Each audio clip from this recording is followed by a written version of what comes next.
Hey everyone, you are listening to the All Things Private Practice podcast. I am your host, Patrick.Casale, here in Asheville, North Carolina. Nice 75-degree day in the middle of November, 33 degrees tomorrow because we live in the mountains. Makes no sense. So I want to talk a little bit about today possibilities when they don't feel possible and how you can kind of work through that to get to the other side. So that we're kind of talking about, we get into a lot of situations in life that are really hard, and we become therapists for a reason. We get into the helping field for a reason. But there are a lot of times where when we're going through some shit, there does not seem like there are going to be possibilities in the future, or you can't see them, right? It's just no clarity. What comes after this? So I want to tell you a little bit about my story for those of you who don't know. I had a massive gambling addiction for almost 15 years of my life. I haven't gambled since 2012, by the way, which I feel pretty good about. But before that time, I lived in upstate New York. That's where I'm from. And I had a massive gambling addiction. I had a bachelor's degree in criminal justice. I don't know why. Plenty of run-ins with the law, bad decisions along the way. And I just couldn't see anything different. I remember being in upstate New York thinking about, how the hell do I get out of this situation? This is creating like suicidality. This is creating destruction. I am pushing everyone away. I am digging a deeper and deeper hole. I just don't see a way out. And that feeling was real because it was real. And that was my experience back then. And it was just a really bad headspace to be in all the time, and very self-destructive. And I remember standing on the soccer field. I play a lot of soccer, and thinking to myself, like, I don't know what I'm going to do. There are no possibilities for me right now. And I decided to impulsively move to Asheville, North Carolina in 2011 because, I'm going to outrun my problems, which didn't happen. And I moved down here, and I stopped gambling in 2012. And I was working as a case manager at a homeless shelter, helping homeless individuals in Western North Carolina move into permanent supportive housing. Really liked that job. One of my favorite jobs I've ever had. And it was just really humbling too. And again, still had my bachelor's degree, and I couldn't see any other possibilities. So I thought to myself, I have to get my master's. Like, I'm going to top out at $15 an hour. I don't really know what else to do. I'm good at speaking with people and helping people and supporting, but I don't know how these skills can be used differently. So I went to school at night, got my master's, got my graduate degree in clinical mental health counseling. And again, I'm like, okay, cool. Been watching a lot of Brooklyn Nine-Nine lately. I think I can go into a community mental health job. And I was offered a position starting at like $40,000. And I was like, oh my God, I've made it. This is it. Right? Like, this is the pinnacle of what I can do with this degree. And I did that for several years. Worked at a lot of startups, helped create programs and got them off the ground. Found myself in the really glamorous middle management positions all the time, where you can't please your administrators and your staff never have enough support. And I was just like, oh, I am so burnt out from this. It was constant crisis work, on call all the time, answering emails, answering phone calls, text messages. I couldn't get away from it. And again, there were no other possibilities. I didn't know what else I could do. And I also thought about stepping away from the profession. Plenty of times. I could go back to bartending. I could go back to doing anything. I just couldn't do that anymore.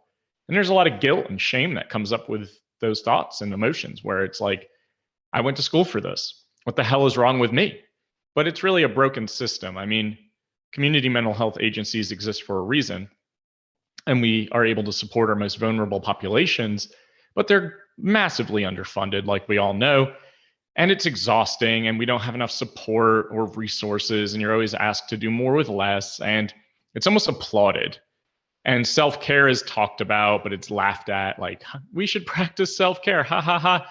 Oh, you want to put a PTO request in? Denied. We don't have enough staff. And it's just bullshit. And I think we believe as therapists and counselors and social workers that that's the path. That's the end all be all. Like, We either become community mental health therapists and burn ourselves out, or we go maybe get a PhD and we're professors. And that's the extent of it. Private practice ownership is very rarely talked about, especially in grad school programs and community mental health agencies. It's almost taboo, as if you can't make it. It's not going to be successful. You can't work for yourself. And hell, none of us get business training, right? So like, we don't know what the hell we're doing.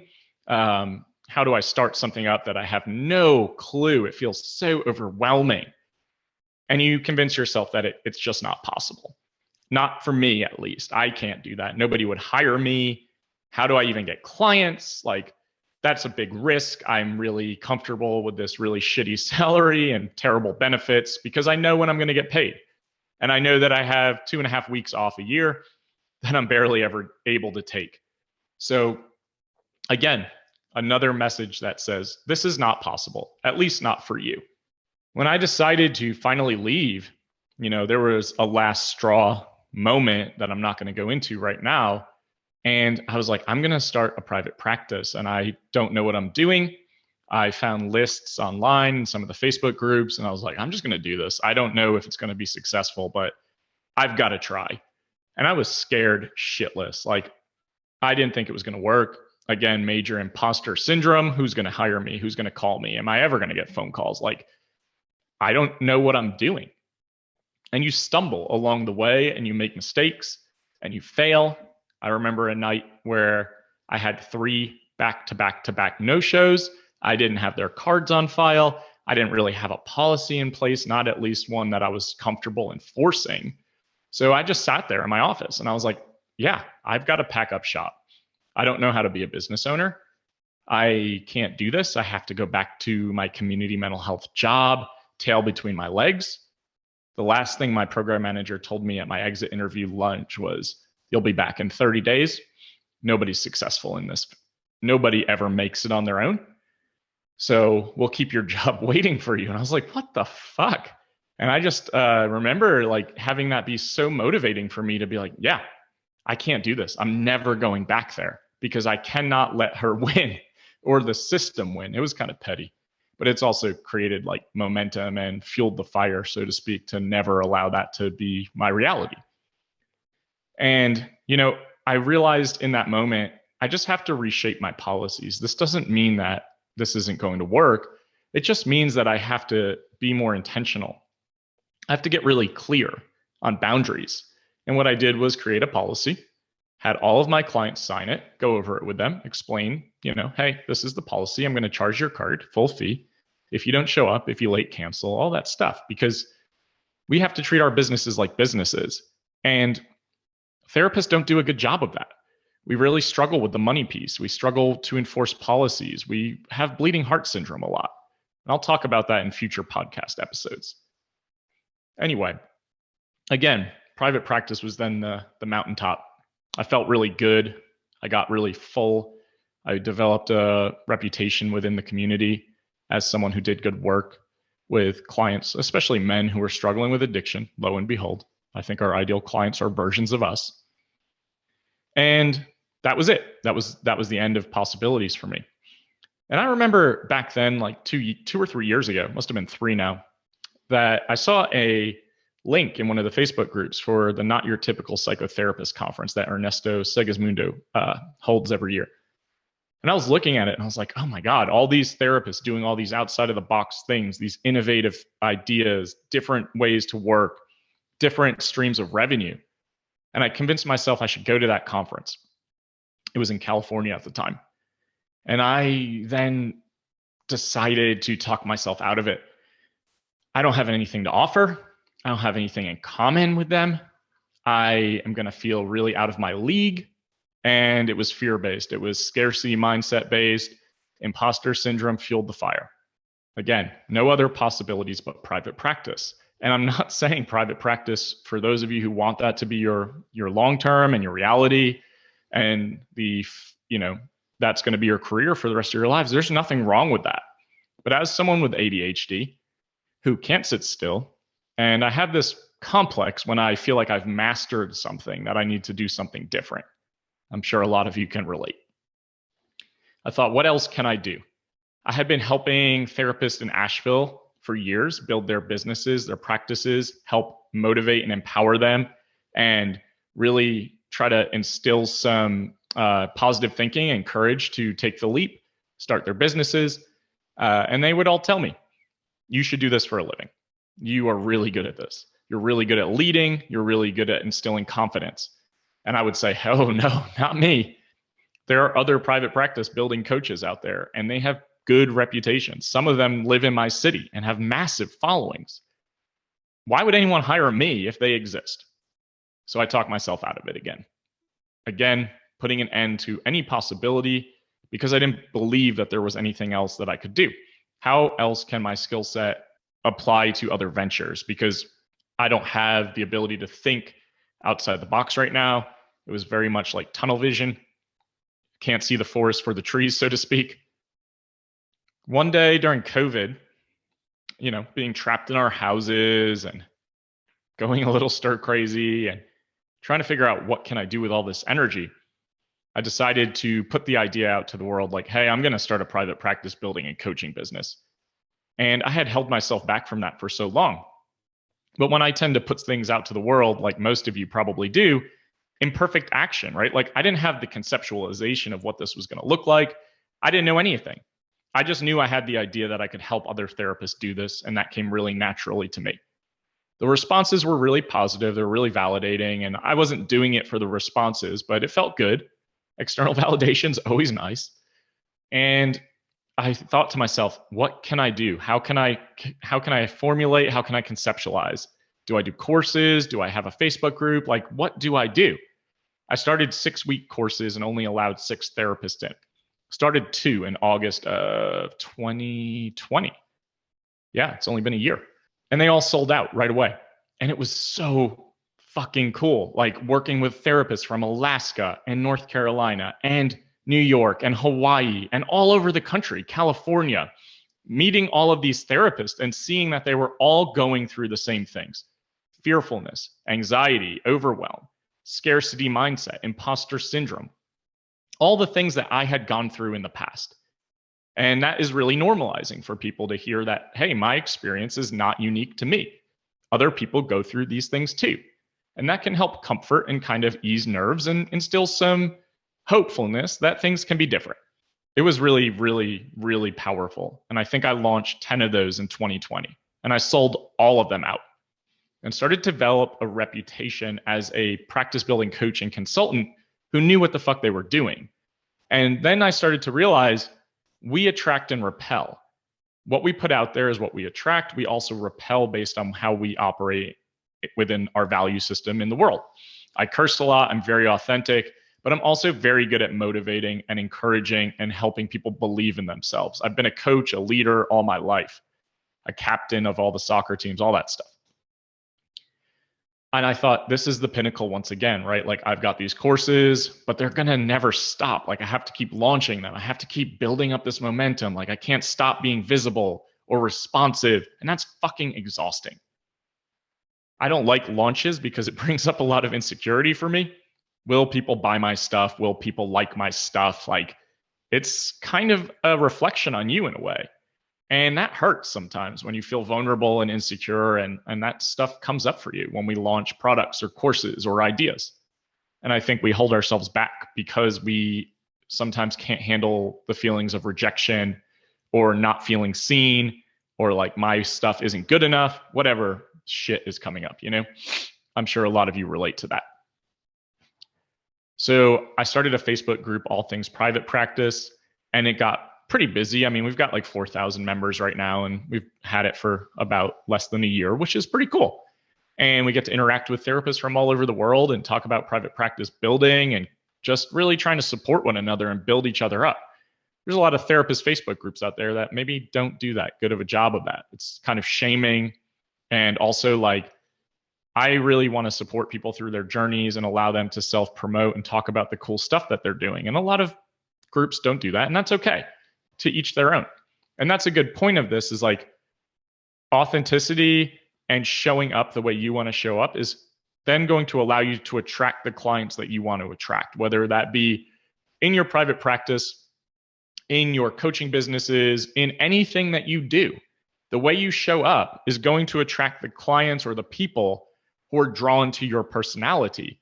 But if you're not able to put yourself out there and feel exposed and vulnerable and insecure and just walk through it and work through it and feel that discomfort, it's going to be really hard to attract people who are really enjoying or appreciating what you're putting out there and recognizing that, like, oh, this person's done the work.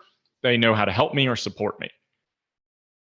But again, I'm going to use this term, like, that was the end of my possibilities. Like, okay, I've got a Facebook group, I do some coaching courses, and I've been on some podcasts of other people. This is cool. Like, this feels surreal. I am waiting for this to end, and it hasn't yet. And now that I've started a podcast, I've also started a group practice because I was getting so many phone calls as a therapist. I had to refer out so often. I thought, why don't I refer in and hire some really cool fucking people? And right now we've got 11 therapists. I started my group practice less than a year ago. And we have a psychiatric provider. And I'm really trying to pay people well because I want to empower them to know that this is possible. And if they want to go out on their own, great. I want to support that journey for them too. Because we need good therapists who want to do good work, who don't feel burnt out all the time. The last couple of years have been really challenging for therapists. Burnout is at an all-time high. And I think people are making a mass exodus from community mental health jobs because of that. And they want autonomy and freedom and flexibility and the ability to do things on their own without always feeling like they have to be productivity based and that they can work outside the box. I've met so many cool therapists over the last year because of COVID. And COVID's been destructive and damaging and devastating, but it's also led to so much connection for people with people they would have never met. And I know therapists that are doing walk and talk therapy or equine therapy or incorporating tarot or, dream analysis or Eastern medicine or practice. And like, it's so cool to see how we are practicing so differently and really kind of stepping into personality and belief and value system too. It's really important, I think, to recognize that in private practice and small business, we need to be marketing within our value system and being authentic to that point to say, like, if this is what I believe, if this is the stand I'm going to take, if these are the things I think work, really walk that walk. And, you've got to be able to back it up too. I don't know what the future holds. All I know is that 15 years ago, this was not possible. All I know is that a year ago, this was not possible. All I know is that I've been limiting myself and preventing myself all of my life. And I think a lot of you can probably relate to that. Convincing yourselves that you're not good enough, you don't have enough to offer, you're not competent enough, whatever the case may be. Those self-limiting beliefs exist. And it's really painful. It's really damaging. And it sucks. So you're not alone in that. I decided a couple of weeks ago to put out to the world once again. That's kind of my method to the madness, is like, I'm going to do this. And that kind of creates accountability for me. And I said, my goal for 2022 is to get more podcast followers. I hadn't even launched the podcast at that time. And to hold a retreat in Ireland. And the response to the Ireland idea was so overwhelmingly positive that I was like, all right, got to do it. And I found a venue over the next couple of days, set dates, figured out pricing. And that was before I had any registrants. Is that a word? Registrants? Probably. I don't know. And that was scary. Again, this is me putting myself out there. Is anyone going to purchase this? Is this going to be something that can be successful, or is this just a pipe dream and it's going to crash and burn? I decided to keep it small, 10 spots, and allow people to bring their partners because it's Ireland and people want to travel and go to fun, cool, exotic places that they've never been. And I sold the retreat out in 10 days. And I am a humble person. It's really hard for me to kind of take in and soak in the accomplishment. But I'm like, holy shit, like, this is real. This is a reality. And now I've got to structure it and figure out how this is going to operate and what this is going to look like. But again, imperfect action. I didn't know the steps. I didn't know what I wanted it to look like. I just had the idea. And by putting the idea out to the world, it kind of creates this fire. It's like, okay, here's the motivation that you need to really start to put the pieces in place. I think a lot of us go into default perfectionism mode, and we have to perfect everything we're going to do before we put it out to the world. And that can paralyze you and prevent you from doing something for years. It did for me. And I talk with a lot of other people who it does the same thing to, where it's just like, I have to have this perfect before I can launch my website or my podcast or my private practice or my coaching business or my course or whatever. Please try to do yourself a favor. Put it out there. If you have a goal, if you have a dream, if you have an aspiration, even if it feels like a pipe dream and it's like out of reach, just put it out to the world.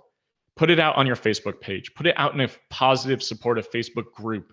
Put it out to friends and colleagues and partners. Like, it doesn't have to be perfect, and it never will. So if you can get out of your own way, possibilities start to open up. You can start to see differently and see that there are other options and ways to make money and ways to enjoy life. Like, not all of you are going to want to be a therapist for the rest of your life, and that's okay.